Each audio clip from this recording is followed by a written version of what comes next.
नमस्कार। SBT news में आपका स्वागत है। पेश है 9 जनवरी मंगलवार सुबह 11:15 बजे राजस्थान की बड़ी खबरें।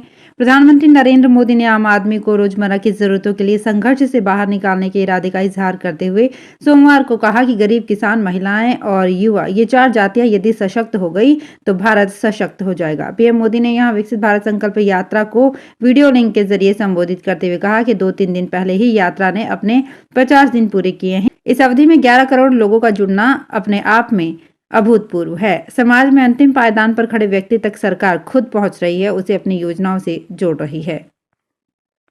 राजस्थान के मुख्यमंत्री भजनलाल शर्मा ने एक्स पर ट्वीट कर कहा कि करणपुर विधानसभा क्षेत्र से भाजपा प्रत्याशी सुरेंद्र पाल सिंह टीटी ने जनादेश को सहर्ष स्वीकार करते हुए मंत्री पद से त्यागपत्र दिया है। मुख्यमंत्री ने संकेत दिए हैं कि टीटी हार के बाद भी विधानसभा क्षेत्र में सक्रिय रहेंगे। उन्होंने लिखा कि आप पुनः करणपुर विधानसभा क्षेत्र के विकास कार्यों में समर्पित रहेंगे। मुख्यमंत्री के बयान का मतलब निकाला जा रहा है कि इलाके में टीटी की ही चलेगी, भले ही वे चुनाव में हार गए हों। श्री करणपुर विधानसभा से हार के बाद भाजपा प्रत्याशी सुरेंद्र पाल सिंह टीटी ने राज्य मंत्री पद से इस्तीफा दे दिया है। राजस्थान के चिकित्सा एवं स्वास्थ्य मंत्री गजेंद्र सिंह ने सोमवार को स्वास्थ्य भवन में चिकित्सा एवं स्वास्थ्य विभाग तथा चिकित्सा शिक्षा विभाग की बैठक ली। उन्होंने पहली ही बैठक में राष्ट्रीय स्वास्थ्य मिशन के तहत वर्ष 2022 और 23 में विज्ञापित संविदा नर्स, महिला स्वास्थ्य कार्यकर्ता एवं सीएचओ के पदों में 2713 पदों की बढ़ोतरी के प्रस्ताव को मंजूरी प्रदान की। अब कुल 9890 पदों पर भर्ती का प्रस्ताव राजस्थान कर्मचारी चयन बोर्ड को भिजवाया जाएगा।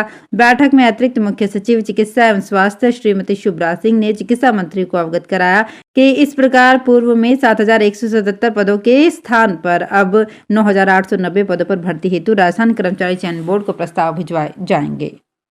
नागर विमानन महानिदेशालय ने विमानों के पायलट्स की उड़ान ड्यूटी के नियमों में कई महत्वपूर्ण परिवर्तन किए हैं, जिसके बाद पायलट्स की थकान संबंधी सुरक्षा एजेंसियों को काफी हद तक नियंत्रित किया जा सकेगा।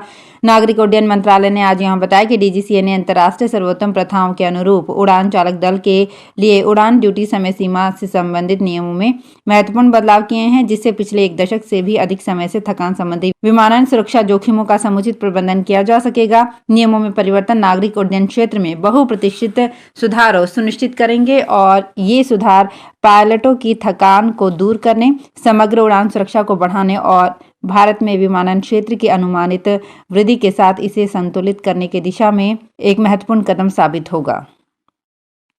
बंदरगाह, जहाजरानी एवं जलमार्ग मंत्री सर्बानंद सोनोवाल ने पहली बार हुई अंतर्देशीय जलमार्ग विकास परिषद की बैठक में कहा कि देश में नदी क्रूज पर्यटन को बढ़ावा देने के लिए 45,000 करोड़ रुपए का निवेश किया जाएगा।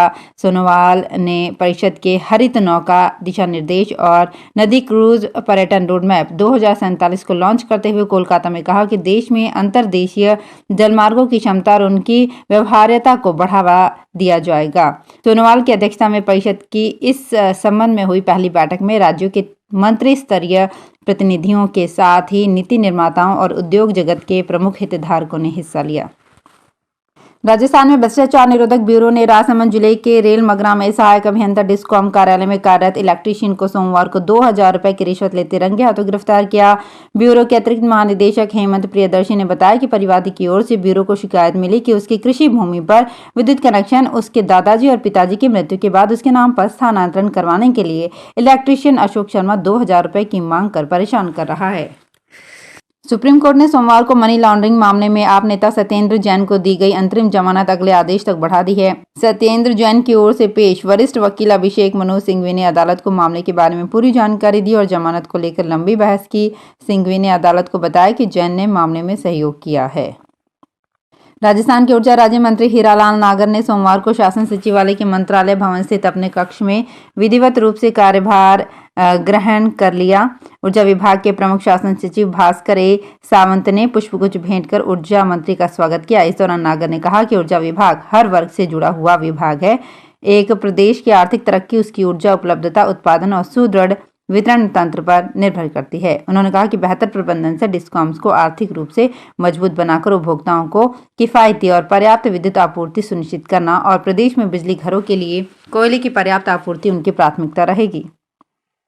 दौसा जिले के सिकराय उपखंड क्षेत्र के अचलपुरा गांव की कोठी वाली ढाणी में एक खेत पर सोमवार को राष्ट्रीय पक्षी मोर समेत 1 दर्जन पक्षी मरे हुए मिले। इस सूचना के बाद वन विभाग में खलबली मच गई। यहाँ 8 मोर और 4 अन्य पक्षी मरे हुए मिले।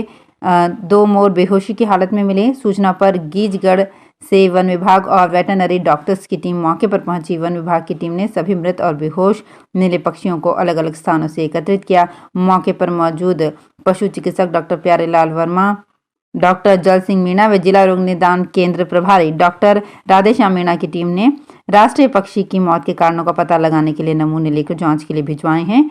साथ ही पोस्टमार्टम की कार्यवाही भी की गई है। काशी और वाराणसी के बाद अब राजस्थान में भी 22 जनवरी को अयोध्या में होने जा रहे रामलला की प्राण प्रतिष्ठा के भव्य आयोजन को लेकर सार्वजनिक अवकाश घोषित करने की मांग उठने लगी है।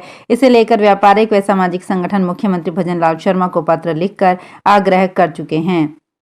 राजस्थान ब्राह्मण महासभा के साथ जयपुर व्यापार महासंघ सहित कई सामाजिक संगठनों ने प्रदेश सरकार से सार्वजनिक अवकाश घोषित करने की मांग की है।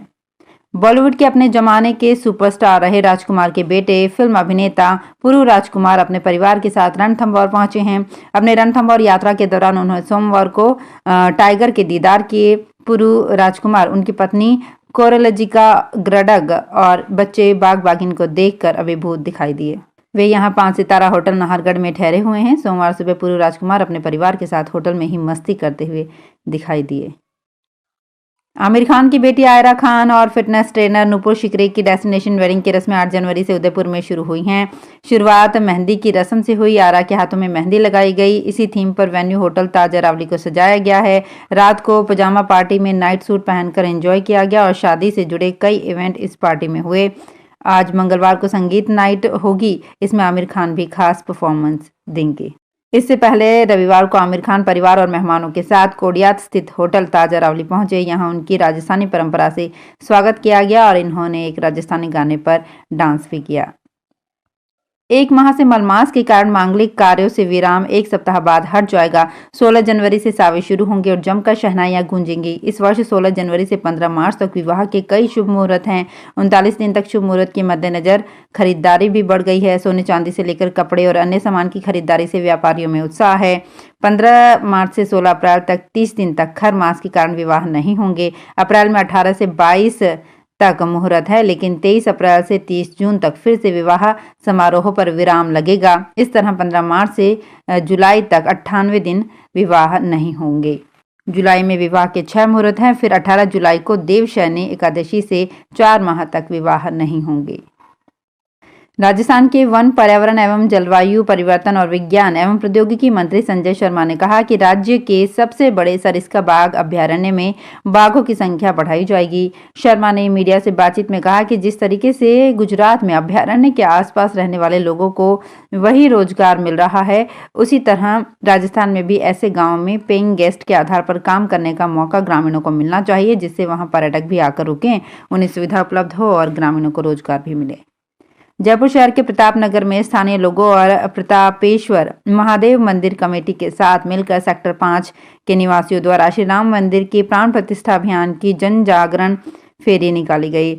इसमें बड़े हर्ष और उत्साह के साथ सभी वर्ग के लोगों ने हिस्सा लिया। हिस्सा लेने वाले सभी लोगों और रैली के माध्यम से राम भक्तों को सूचित किया गया कि मंदिर की प्राण प्रतिष्ठा को दिवाली के स्वरूप में अपने घर में रोशनी करके जरूर मनाएं। तो फिलहाल इस बुलेटिन में इतना ही। फिर हाजिर होंगे कुछ और बड़ी खबरों के साथ। अगर आप भी अपने आसपास की छोटी बड़ी और महत्वपूर्ण खबरों से अपडेट रहना चाहते हैं तो सब्सक्राइब कीजिए हमारे चैनल एसपीटी न्यूज को और प्रेस कीजिए बेल आइकन पर।